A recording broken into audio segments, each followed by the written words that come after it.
Good afternoon and welcome to CIOtv. I'm Jennifer Hopper and I am happy to have Kathleen Schofield, the Executive Director of the Northeast Florida STEM2Hub, with me today. Welcome, Kathy. Thank you. Thank you so much for having me, Jennifer. Very glad you could be a part of it, and kind of continuing our conversation that I had with David Reichert a couple of weeks ago as well, and talking about STEM and how we're improving schools and definitely helping children's lives as well as the workforce in Northeast Florida. How about tell us a little bit about your background and how you got into STEM? Oh, absolutely. I was in Clay County School District and I was an administrator in the district, and I noticed there were no robots in our schools. There was no coding in our schools. And from the district level, I was able to see opportunity because I saw this gap. So I started to get some grant funding, and with that, we started a robotics program in Clay. Then I met Gary Chartrand, who founded the STEM2Hub, and he said, if I give you this opportunity, will you do something with it? And he introduced us to code.org. And code.org really jump-started us bringing high-quality computer science instruction into our whole Northeast Florida region.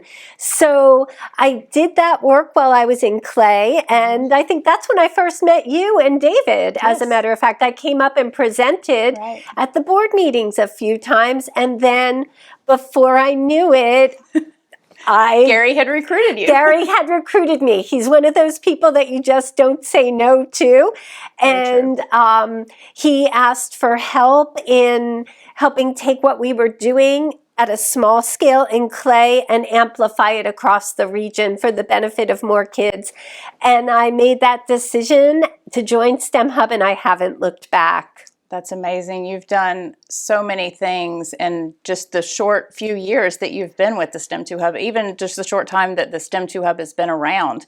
How many children now are we able to touch that before didn't have any access to computer science or robotics or drones, any of the amazing things that they have now? Well, I'll tell you, we've reached over 100,000 children, whether it's with a one-shot kind of experience where they come to a STEM camp and code a robot, or whether it's actually through regular classroom instruction that they're receiving in their schools across not only Duval County Public Schools, but the charter schools and the schools in the surrounding districts.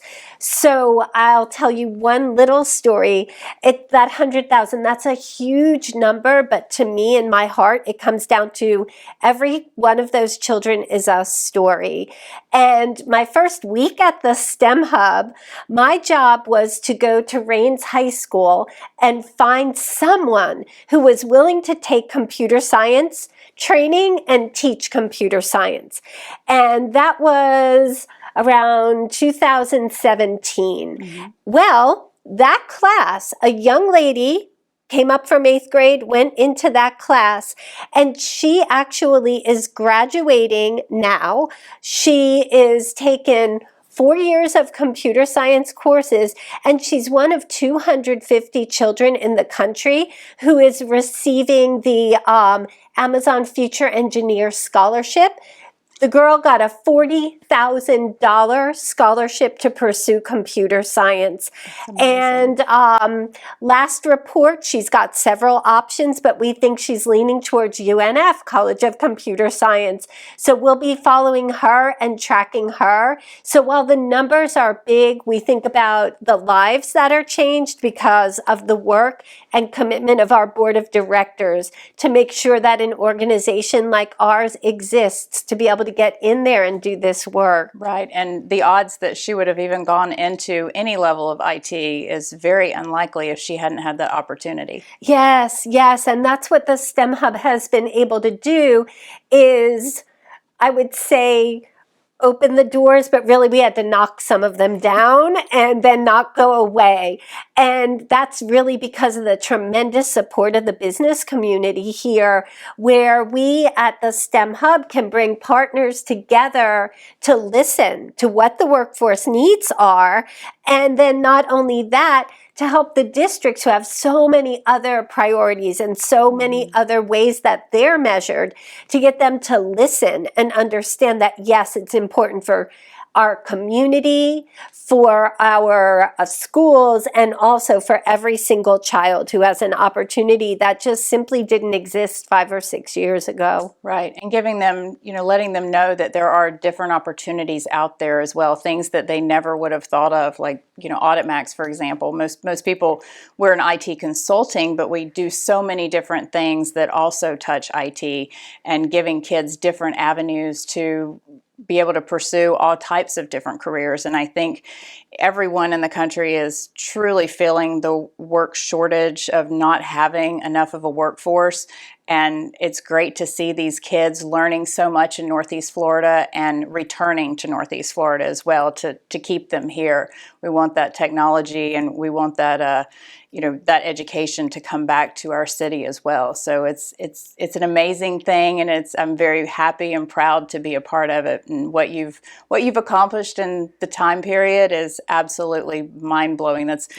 You've had Thank you. You've had groups from Israel and all over the European Union that have come to see what was built here, and I've actually myself seen it in some of our STEM groups that we've been in, and how we've been very successful in a short period of time, where they've been working for years to try to build something. So bringing the business community in was definitely the best way, and then you have that backing, and they also understand, and we have the need as well. So it really benefits everyone.